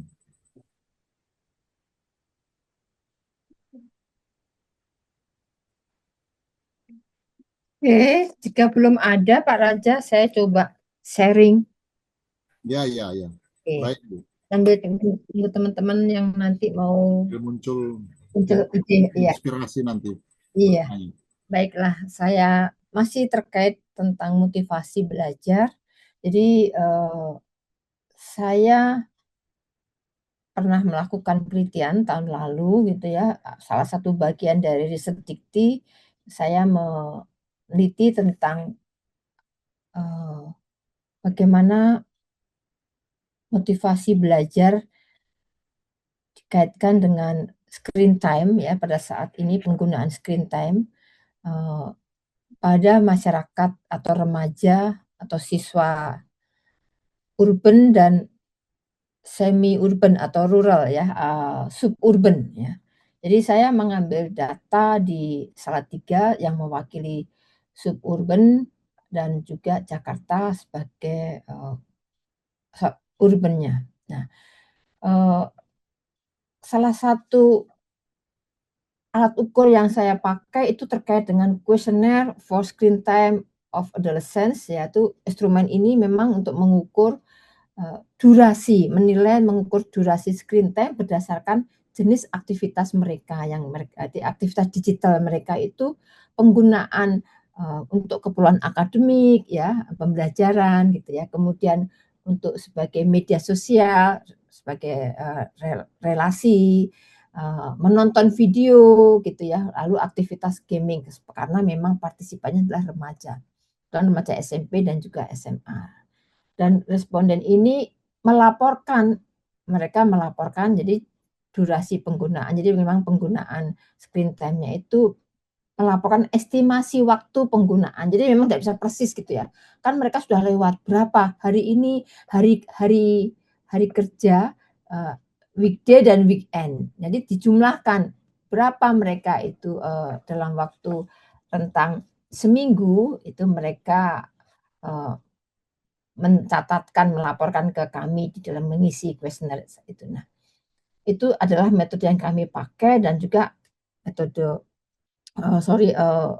variabel AMHS ya, academic motivation school. Nah, ketika kita menemukan hasilnya, ya ini tidak banyak berbeda dengan pada remaja pada umumnya. Jadi temuan riset-riset sebelumnya di previous study mengatakan kok di Amerika Serikat juga di negara barat lainnya ada 2 itu digambarkan mereka tuh urban itu dia nggak nyebutin urban rural, tapi di Amerika Serikat itu rata-rata 9,5 jam. Itu dibuat karena harinya lebih panjang ya, rata-rata per minggunya. Jadi per minggunya 9,5 jam sampai ada juga yang rentang tertingginya itu rata usia 11 sampai 14 tahun. Jadi anak-anak kelas berapa dia remaja awal ya 11 sampai 14 tahun itu 9 jam per hari gitu ya. Per hari. Sementara kalau di masyarakat di Amerika Serikat usia 9 sampai 10 tahun gitu ya, itu adalah sekitar 3,35 jam. Jadi tadi itu memang kota lain, jadi kita untuk perbandingan. Nah, temuan saya di Jakarta itu 12,5 jam. Rata-rata per hari karena kami tidak membuat weekday-nya berapa, weekend-nya berapa, tapi saya jadikan satu terus dibuat rata-rata 12,5 per jam. 12,5 jam per minggu. 12,5 jam per hari. Jadi dalam seminggu itu seperti apa? Kalau saya ngambilnya nggak sebulan, terlalu lama nanti ngitungnya malah jadi error mereka ngitungnya. Jadi 1 minggu tapi dia dijumlahkan. Nah, tapi nggak jauh berbeda dengan masyarakat di suburban tadi Salatiga. Itu 11,5. Jadi 1 jam lah bedanya. Sedikit lebih rendah gitu ya. Nah, yang menarik penggunaannya ataupun bahwa korelasi penggunaan screen time dengan motivasi itu di rural atau suburban tadi Salatiga itu ada perbedaan motivasi dengan penggunaan. Ya, jadi sementara kalau di Jakarta tidak ada korelasinya. Meskipun kalau di Salatiga tadi korelasinya dengan tidak terlalu kuat ya, cenderung lemah lah di bawah 0,2 gitu ya.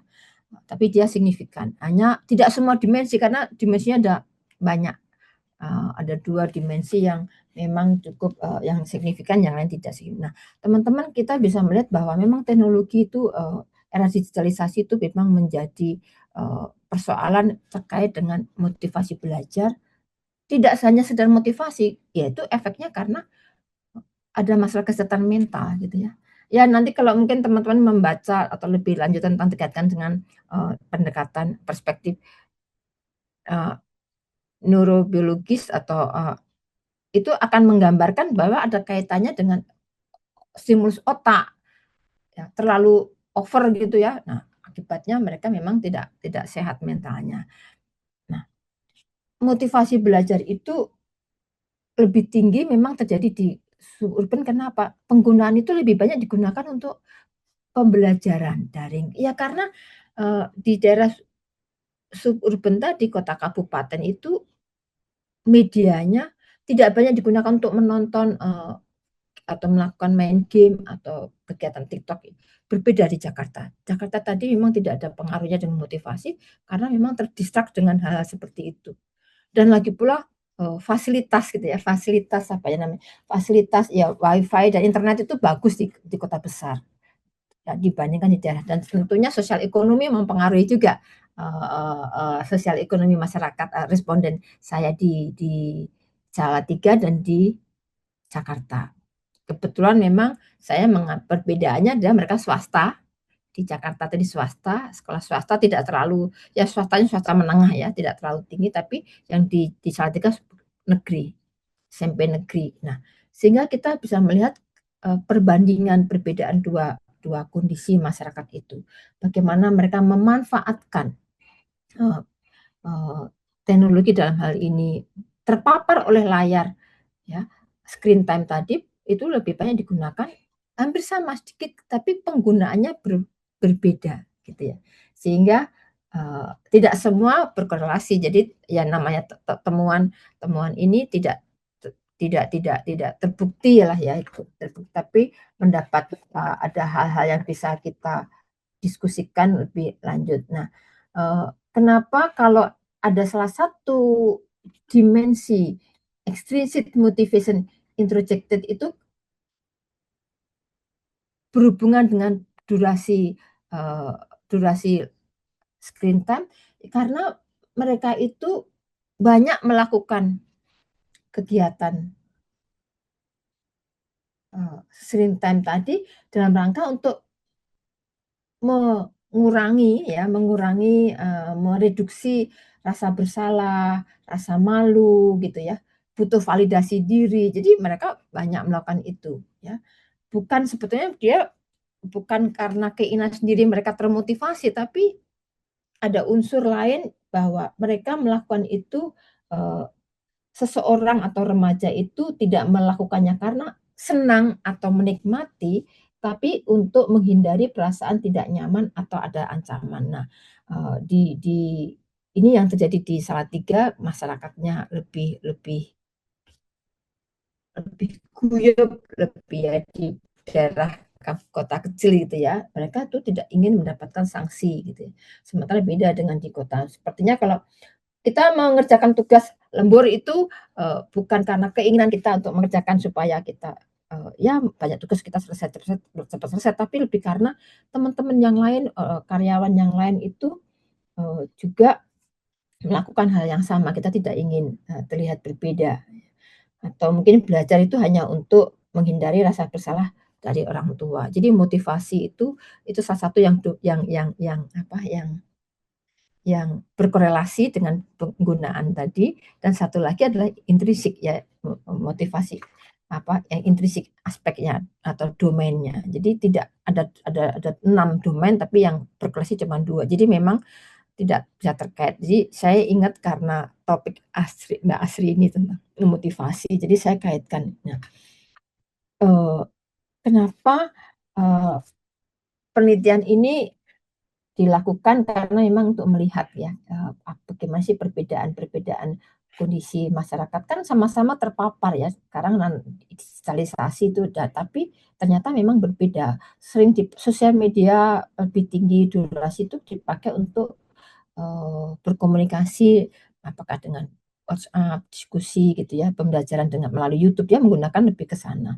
Nah, jadi kesimpulan dari hasil penelitian kami, penelitian ini menunjukkan bahwa hubungan antara screen time dan motivasi akademik remaja itu bersifat kontekstual dan tidak seragam lintas wilayah. Jadi memang berbeda. Jadi mungkin ini temuan yang agak supaya sebagai temuan dibilang baru atau tidak biasa orang melakukan penelitian dengan berbagai lintas wilayah gitu ya. Lalu durasi screen time itu tidak berasosiasi, tidak berkorelasi secara bermakna dengan berbagai domain tadi, hanya 2, dan itu pun hanya di Salatiga ya. Sementara ya kalau di suburban Salatiga tadi ditemukan korelasi positif, meskipun ya yang signifikannya ataupun korelasinya lemah di bawah 0,2 antara screen time dan beberapa dimensi motivasi akademik ya, khususnya intrinsic motivation to know ya, dan juga extrinsic motivation introjected tadi. Jadi melakukan itu bukan karena diri kita, tapi supaya jadi melakukan menggunakan screen time tadi bukan karena kita mau senang, tapi supaya untuk dapat validasi diri, juga karena menutupi rasa bersalah gitu. Motivasinya dia belajar seperti itu. Jadi beberapa hal, kalau kita mau lihat kaji analisisnya juga panjang, nanti kalau sudah terbit nanti saya bagikan papernya ya teman-teman, lagi masih proses meskipun masuk di Sinta 3 aja. Karena tapi ini saya kalau sudah ada nanti saya bagikan, mungkin bisa untuk menjadi referensi untuk teman-teman. Baik, itu tambahan dari saya Pak terkait dengan motivasi belajar pada remaja, siswa SMP, SMA, Jakarta dan Salatiga sebagai bentuk bagaimana kita ini tidak lepas dari paparan gadget ataupun screen time. Jadi durasi itu yang penggunaan durasi menggunakan screen time itu jadi yang kami teliti.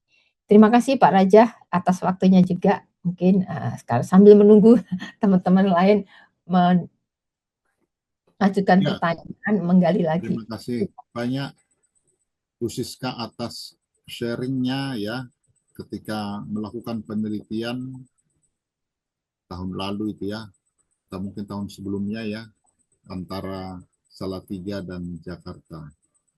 Nah, memang saat ini teman-teman fenomena screen time ini atau penggunaan gadget ya menjadi sangat ya besar dampaknya ya terhadap segala aspek kehidupan kita. Nah, pada hari ini kita merefleksikannya dalam konteks pendidikan.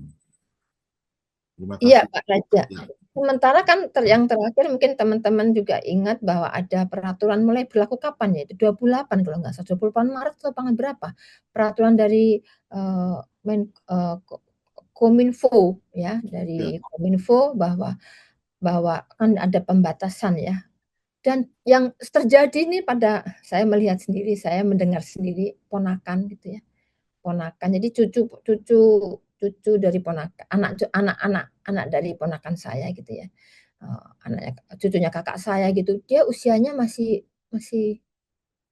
SD kelas 6. Berarti kan sebenarnya dia nggak boleh ya, tapi dia pinter Pak. Ngakalinnya apa? Dan ini juga orang tua ini perlu ya, orang tua yang kalau saya sih saya lihat saya nggak berani menegur juga ya itu karena itu saya nggak mau intervensi juga. Tapi saya lihat ponakan saya ini mamanya itu terlalu permisif gitu ya Pak dalam pengasuhan itu. Sehingga pinjam KTP, terus mama foto sebentar. Itu untuk apa Pak? Itu untuk verifikasi kan? Kan sekarang harus masukin KTP, karena kalau KTP dia nggak punya KTP, belum, masih usianya masih kelas 6 SD. Tapi ini pakai KTP-nya mamahnya, dan mamanya juga mau aja tuh foto gitu. Itu bentuk dari contoh orang tua yang permisif Pak pengasuhannya, membiarkan itu. Padahal tujuannya kan baik pemerintah untuk membatasi itu. Tapi kembali lagi nih, ada orang tua yang membiarkan anaknya gitu. Saya memang lihat dari 3 anaknya ada 3 gitu, dari SMP kelas 3, SD kelas 6 dan masih kelas 1 itu mereka itu betul-betul jadi sangat abe dengan orang lain. Jadi sibuk dengan gadgetnya gitu Pak. Wah, itu betul-betul dari seperti itu ya, tapi saya nggak bisa ya, saya tahu bahwa itu, tapi saya nggak berani intervensi juga gitu ya. Saya cuman sempat mengingatkan gitu. Kenapa ya sampai sudah diberi itu, dia tuh juga seorang pekerja Pak, PNS gitu ya. Dia juga pendidikannya S2 juga mamahnya itu. Tapi kembali lagi kalah sama anaknya. Itulah satu fenomena ya teman, barangkali nanti punya ide untuk melakukan riset atau ya ini kebijakan baru. Oke Pak Raja, itu sebagai intermezzo. Mungkin ada pengalaman. Memang macam-macam alasan orang tua yang permisif ini memang terhadap anak yang gila dengan gadget ya. Kalau saya pernah saksikan itu, ya daripada ribut, ya dibiarkan aja gitu kadang-kadang. pernah diungkapkan oleh para orang tua ya. Ya, jadi daripada ribut mengganggu saya dan dia buat ulah, ya udah diberikan saja dia sesukanya menggunakan gadget itu sehingga dia bisa tenang begitu ya. Nah, tapi pada malam hari ini kita melihat dari sisi positif ya, bagaimana menggunakan teknologi, dalam hal ini teknologi informasi bidang apa namanya, misalnya HP atau gadget, aplikasi dan seterusnya, itu menjadi sesuatu yang berpengaruh ya, berdampak terhadap keterlibatan itu yang kita lihat. Nah, ada satu teman kita sudah mengoretkan pertanyaannya, teman-teman kita bisa baca, tapi saya bacakan saja. Siapa tahu ada yang kesulitan membaca. Mohon maaf Pak Raja, ya saya maafkan. Saya bertanya melalui chat karena jaringan kurang baik. Ya, bisa dimahami. Saya juga jaringan saya kurang baik di sini ya. Mohon izin bertanya Bu Siska atau Kak Asri, apakah motivasi akademik dan motivasi belajar merupakan hal yang sama? Hanya berbeda dalam penyebutan, mengingat pada penjelasan sebelumnya alat ukur yang digunakan untuk menilai motivasi belajar adalah academic motivation scale. Terima kasih. Ya, gitu ya. Pertanyaan yang sangat simpel tetapi bermakna ya. Silakan Pak Asri boleh mengomentari dulu. Baik, terima kasih Pak Raja untuk pertanyaannya.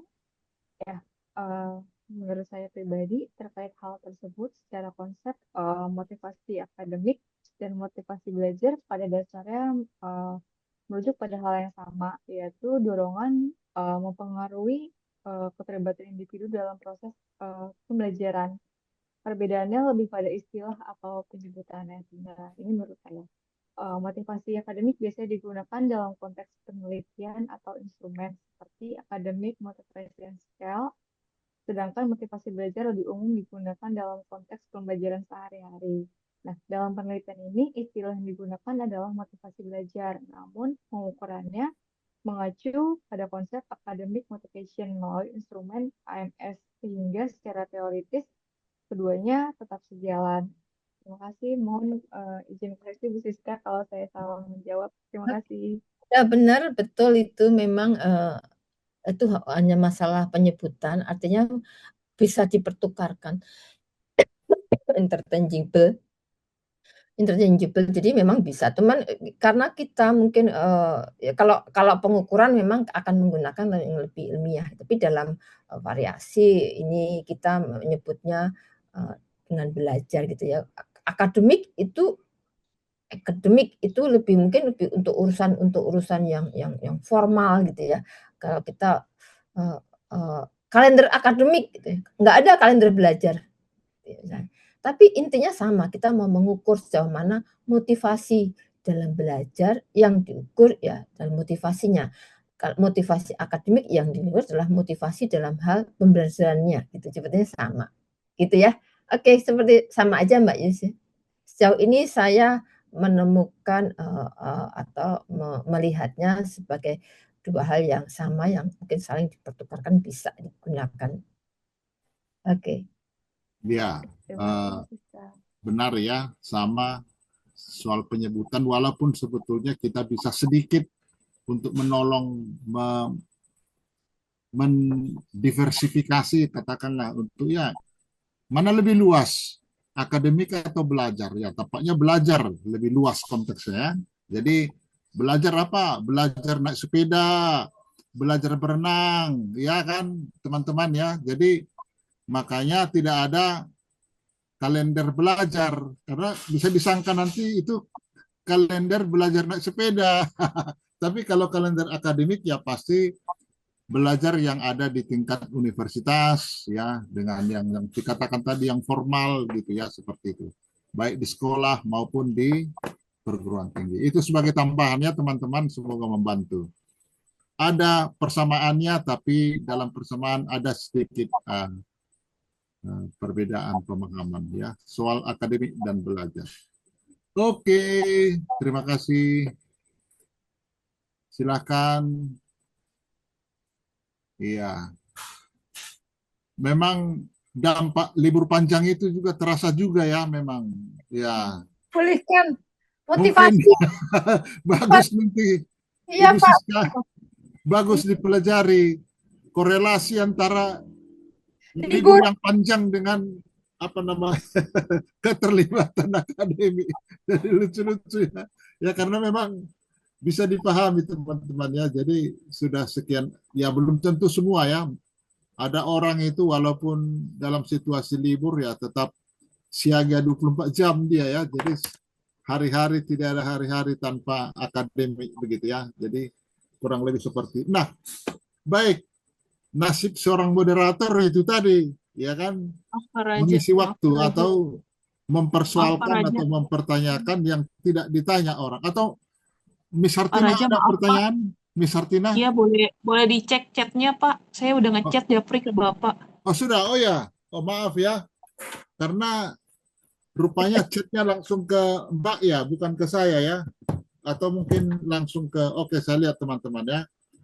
Tapi saya juga sudah siap ada pertanyaan saya, tapi nantilah belakangan.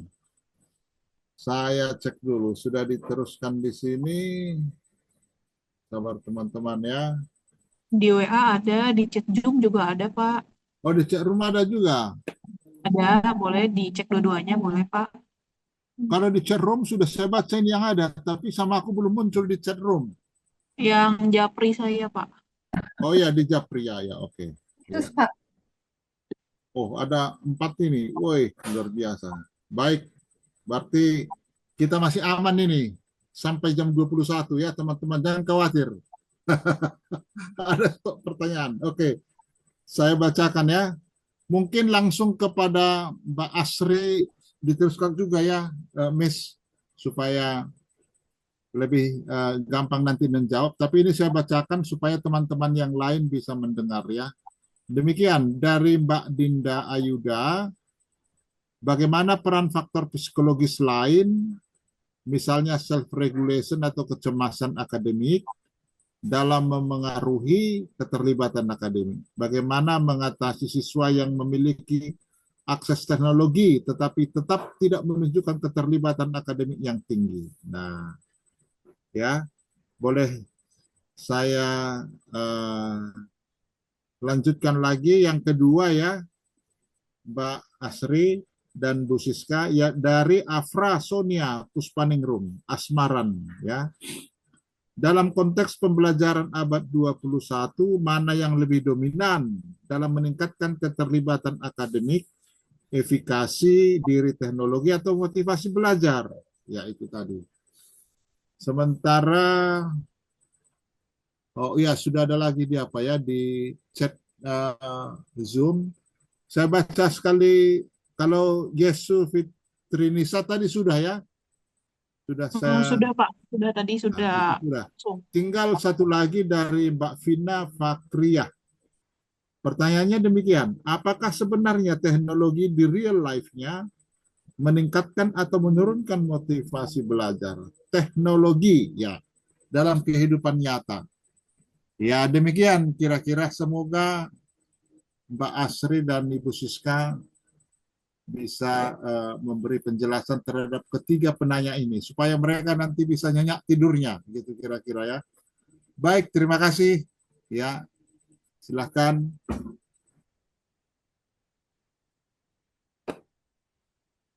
Ya, baik Pak Raja, terima kasih sebelumnya. Saya mencoba menjawab pertanyaan dari Mbak Dinda terlebih dahulu.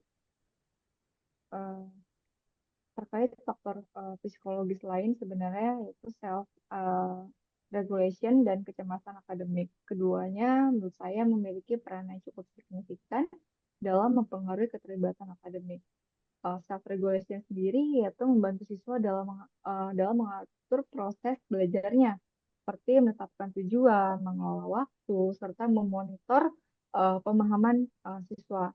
Siswa dengan self-regulasi yang baik cenderung lebih aktif dan konsisten dalam pembelajaran. Sementara kecemasan akademik menurut saya dapat menjadi penghambat siswa yang mengalami kecemasan, khususnya dalam menggunakan teknologi atau saat menghadapi tugas, cenderung menghindari keterlibatannya dan menjadi kurang percaya diri seperti itu. Dan terkait pertanyaan keduanya, kondisi siswa yang memiliki akses teknologi tetapi kurang terlibat menunjukkan bahwa aksesnya saja tidak cukup. Beberapa upaya yang dapat dilakukan antara lain menurut saya meningkatkan efikasi dari teknologi yaitu melalui pengalaman keberhasilan seperti itu. Yang kedua itu membangun motivasi belajar, misalnya dengan pembelajaran yang relevan dan kontekstual. Yang berikutnya menurut saya yaitu memberikan pendampingan dan feedback umpan balik yang lebih konstruktif, yaitu agar siswa itu merasa lebih didukung seperti itu. Dan menurut saya berikutnya itu mengembangkan strategi pembelajaran yang interaktif sehingga siswa lebih terlibat secara aktif seperti itu. Dengan demikian, menurut saya keterlibatan akademik ini tidak hanya ditentukan oleh fasilitas, tetapi juga oleh kesiapan psikologis dan dukungan lingkungan belajar. Terima kasih. Seperti itu, ini izin mau saya jawab semua terlebih dahulu atau Ibu? Ya udah, nggak Mbak Astri aja langsung aja Mbak Clara. Mbak Astri dan Mbak Clara yang jawab. Terima kasih Mbak Siska. Ya. Saya izin menjawab lagi yang dari Mbak Afra Sonia. Dalam konteks pembelajaran abad 21, mana yang lebih dominan dalam meningkatkan keterlibatan akademik, efikasi diri teknologi, atau motivasi belajar? Sebenarnya dalam konteks pembelajaran saat ini, efikasi diri teknologi dan motivasi belajar memiliki peranan yang saya penting dan saling berkaitan. Kenapa? Karena dilihat dari hasil penelitian yang saya lakukan, motivasi belajar ini cenderung lebih dominan dalam meningkatkan keterlibatan akademik karena berperan sebagai penggerak perilaku belajar dari siswanya tersebut. Sementara efikasi diri teknologi berperan sebagai faktor awalnya yang mempengaruhi motivasi itu sendiri. Artinya ketika siswa itu memiliki keyakinan dalam menggunakan teknologi, hal tersebut akan meningkatkan motivasi belajar, kemudian mendorong keterlibatan akademiknya. Nah, hal ini didukung oleh hasil analisis dari mediasinya, di mana motivasi belajar terbukti menjadi mediator, sehingga memperkuat pengaruh efikasi dari teknologi terhadap keterlibatan akademik. Seperti itu. Dapat disimpulkan bahwa motivasi belajar lebih dominan secara langsung, namun efikasi diri teknologi tetap berperan penting sebagai fondasi yang membentuk motivasi tersebut. Terima kasih. Dan untuk pertanyaan ketiga dari Mbak Vina, apakah sebenarnya teknologi di real life meningkatkan atau menurunkan motivasi belajar? Pada dasarnya teknologi tidak langsung meningkatkan atau menurunkan motivasi belajar sebenarnya, tetapi bergantung pada bagaimana teknologi tersebut digunakan oleh orang seperti itu. Di satu sisi, sebenarnya teknologi itu dapat meningkatkan motivasi belajar ketika digunakan secara interaktif dan relevan dengan kebutuhannya, lalu memberikan pengalaman belajar yang menarik. Kan banyak tuh sekarang teknologi sistem pembelajaran tuh bisa dari e-learning seperti itu. Pasti kan di setiap e-learning itu berbeda-beda seperti itu. Ada yang pengaplikasian sistem pembelajaran itu interaktif, ada yang menggunakan video, mungkin ada yang menggunakan sistem lainnya seperti itu. Jadi agar lebih menarik seperti itu. Serta didukung oleh kemampuan dan kepercayaan diri dari penggunanya sebenarnya. Namun di sisi lain juga menurut saya teknologi juga dapat menurunkan motivasi karena jika digunakan secara pasif dan tidak mempunyai arah tujuan pasti itu akan menurunkan motivasi. Berikutnya itu menurut saya juga menimbulkan distraksi, misalnya media sosial, kalau kita terus buka misalnya sosial media seperti Instagram atau X terus menerus seperti itu akan menimbulkan distraksi atau siswa merasa tidak mampu menggunakannya. Misalkan karena udah sering menggunakan gini jadi kurang fokus terhadap hal yang seharusnya dia lakukan seperti itu. Jadi rendahnya keyakinan dirinya terhadap teknologi seperti itu. Mungkin dari saya kurang lebih seperti jawabannya seperti ini, Bu Siska. Mungkin Ya, ingin oke, udah. tambahkan. Terima kasih. Astri juga punya pengalaman dalam bidang pekerjaannya kan di pendidikan juga, jadi ngerti juga. Udah oke jawabannya. Bagaimana teman-teman yang bertanya tadi? Sudah puas? Banyak rekan-rekan. Oke, nampaknya puas, As. Oke, terima kasih semua yang Iya. sudah Oke, memberikan pertanyaan. sudah Terima terjawab kasih, Pak semua Reza. ya. Baik, ada lagi teman-teman. Mungkin kalau ada teman-teman lagi bertanya, boleh nanti sesudah pertanyaan saya ya. Mbak Rianti, kan biasanya sesudah mengerjakan tesis ini kan ada PKM ya.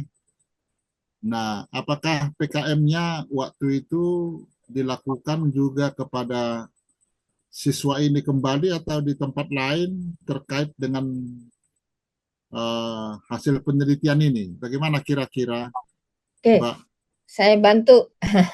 Ya, ya, ya. Jadi PKM-nya dilakukan di lokasi penelitiannya. Jadi apa? Sharing hasil penelitian, diseminasi hasil gitu ya.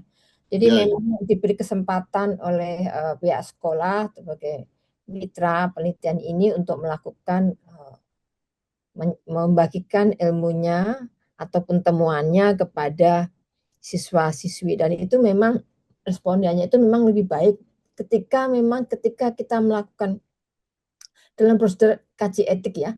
Dalam prosedur kaji itu tuh biasanya kalau kita mengajukan bukan di fakultas kan lebih singkat ya. Kalau pengajuan di lembaga kaji etik itu umumnya apa sih yang diperoleh dari partisipan gitu ya. Seringkali itu tadi seringkali kita harus menyampaikan gitu ya. Kita sudah menarik data dari mereka, informasi dari mereka, lalu apa keuntungannya bagi partisipan? Mereka mendapatkan informasi tentang hasil. Meskipun bukan lihat individu per individunya, tapi menjadi satu agregat, suatu kumpulan inilah hasil penelitian dari yang menggambarkan suatu kondisi di sekolah ini yang diwakili oleh teman-temannya gitu ya. Seperti itu yang disampaikan, dan itu memang menjadi salah satu semacam ya kewajiban gitu ya. Sepertinya kalau di dalam saya ketika sering mereview untuk kaji etik yang di lembaga, di pusat itu, di universitas itu, sering sekali memang diminta apa nanti. Kan kita nggak mungkin kirim email semua satu persatu hasilnya. Tapi dengan diseminasi tadi, itu akan membuat ya kita sudah secara etik gitu ya, kita sudah membagikan gitu ya. Secara etik kita sudah membagikan informasi di mana kita tadi mengambil informasi dari mereka. Oh, mereka jadi tahu gitu ya. Jadi tahu itu. Dan itu dilakukan, dan seperti biasa kebetulan memang tidak bersama-sama. Teman-teman kalau mau melakukan itu bisa juga sih bersama-sama dengan teman lain kalau emang topiknya sama dan topiknya sama, terus mungkin ada juga ya topiknya sama, tapi memang variabelnya beda, tapi temanya atau topiknya sedikit sama, sehingga kita bisa melakukan itu kadang-kadang mungkin juga mau secara daring ataupun secara luring gitu ya, bisa dilakukan, dan sudah melakukan publikasi artikel ini di hasil PKM-nya diterbitkan di jurnal PKM RC gitu ya, ada di Sumatera Barat kalau nggak salah itu Sinta 5 gitu. Nah, biasanya kalau lakukan itu langsung seperti teman-teman nanti kalau sudah dia ada mata kuliah publikasi dan PKM. Nah, ketika mata kuliah itu teman-teman bisa bekerja sama gitu ya. Karena itu memang menjadi satu mata kuliah, dan sekarang kalau nggak salah 4 SKS tuh Pak. Bobotnya 4 SKS. Jadi memang ya ya apa kalau emang itu bisa bersamaan, toh masing-masing membuat laporan sendiri. Masing-masing membuat laporan sendiri, kalau mau artikelnya juga bisa dilihat sisi yang mana, boleh melakukan artikel publikasi. Begitu. Hanya saja kayaknya yang belum tapi terbit juga ya Mbak Clara yang untuk publikasi ilmiah populer. Iya, benar Bu. Nah, tadi lupa disampaikan, jadi terbit semua gitu ya. Publikasi. Kalau memang tidak diuntar untuk apa? Kompas.com ya, tidak di situ, tapi memang kita di tempat lain. Memang sekarang di Kompas itu susah sekali topiknya itu kalau tidak sesuai dengan yang up to date, ya, yang kekinian fenomena atau yang ya sesuatu yang menonjol itu agak susah gitu. Tapi kita sudah melakukan karena bentuk kita publikasi ilmiah populer dengan tulisan ilmiah populer di media massa atau newspaper itu sangat berguna juga untuk publikasi untuk media sarana promosi Untar gini ya, Untar, dan kita juga pasti ya punya kebanggaan bisa publikasi di Kompas, di koran nasional, kemudian juga di jurnal. Teman-teman bisa di portofolionya bisa buat Google Scholar ya, tapi kebetulan S2 ada Google Scholar-nya, di S2 ada Pak Raja, jadi bisa dibuat, hanya saja memang tidak otomatis ketika kita menginput, menambahkan gitu kan di Google Scholar-nya S2 itu selalu ada. Nah, memang di Google Scholar S2 itu first autornya harus mahasiswa karena itu memang Google Scholar-nya prodi gitu Pak Raja. Ya. Ya, Pak Raja. Ya, terima kasih ya. Jadi teman-teman, bagaimanapun juga hasil penelitian yang kita lakukan memang idealnya ya disampaikanlah tanda kutip ya dalam konteks diseminasi kepada institusi atau mitra ya. Walaupun memang seperti dikatakan oleh Bu Siska tadi, tidak mungkin kita mencapai semuanya bekas atau bekas responden kita, tetapi minimal kepada stakeholder ya, kepada pengelola dari institusi itu pasti banyak manfaatnya ya, pasti banyak kegunaannya bagi mereka dalam membuat sebuah kebijakan selanjutnya. Jadi teman-teman sekalian, silahkan masih ada waktu kita untuk mengajukan pertanyaan ya terkait topik kita ini. Jadi sekali lagi apa yang kita diskusikan pada malam hari ini bukan sekedar ya diskusi pengisi waktu ya, tetapi memang benar-benar dari sini diharapkan ya oleh institusi kita di prodi Magister Psikologi ya, ini menjadi momen-momen yang baik bagi kita untuk ya melahirkan, memunculkan inspirasi dari dalam penelitian ya. Jadi percayalah tidak ada yang baru di bumi ini ya, tidak ada yang baru. Jadi setiap karya ilmiah yang kita susun, kita buat itu tetap hasil dari ya refleksi atau penelitian yang sudah dilakukan sebelumnya. Ya, apa yang menjadi tanggung jawab kita sebagai ilmuwan adalah mencoba melihat celah-celah, sisi-sisi khusus, angle-angle khusus spesial yang bisa kita jadikan. Tidak semata-mata menduplikasi ya. Menduplikasi itu tidak dianjurkan ya. Tapi mengembangkan ya, mengembangkan kembali. Ya. Baik, terima kasih sekali lagi. Saya minta kita semua untuk bertepuk tangan untuk kedua narasumber kita ya. Terima kasih Bu Siska. Terima kasih juga Pak Raja, rekan-rekan semua. Asri, terima kasih telah berusaha sebaik mungkin untuk menjawab pertanyaan tadi ya. Lalu ya suara Pak Asri itu lembut sekali gitu ya. Agak kecil ya. Ya, selembut hatinya. Mbak Asri, terima kasih sekali lagi. Ya, kapan-kapan nanti datang lagi ke Untar, mungkin sesudah ambil S3 lagi ya, supaya bersemangat ya. Oke. Baik, sebagai tanda terima kasih dari tim FDI ya, sebagai apresiasi sudah menjadi tradisi bagi kita untuk menyerahkan sebuah sertifikat ya. Ya, sertifikat ya. Yang pertama kita serahkan kepada Ibu ya Mbak Asrianti Clara Agnes Tiara MC sebagai narasumber kita malam hari ini. Mohon diterima sertifikatnya, Mbak. Nanti bisa dikacai. Terima kasih Pak Raja. Ya, bisa dilaminating kan untuk menambah portofolio Mbak ya. Dalam perjalanan yang masih panjang lagi ya. Sukses untuk Mbak. Terima kasih dari Terima kasih, kami, Pak Raja. tim FDI. Yang kedua, teman-teman, sertifikat kita serahkan untuk Ibu Dr. Francisca Iriani Rusmala Dewi MC ya sebagai narasumber kita pada malam hari ini. Mohon diterima Ibu Siska, mungkin sertifikat yang ke berapa ratus ya Bu Siska ya, Iya. tapi tetap happy saja. Wah, iya, terima kasih. Inilah memang dunia akademik kita ya. Iya, Tetap memang seperti kita itu. nikmati dan kita syukuri. Terima kasih sekali lagi atas partisipasi kita semua teman-teman dalam diskusi malam hari ini ya.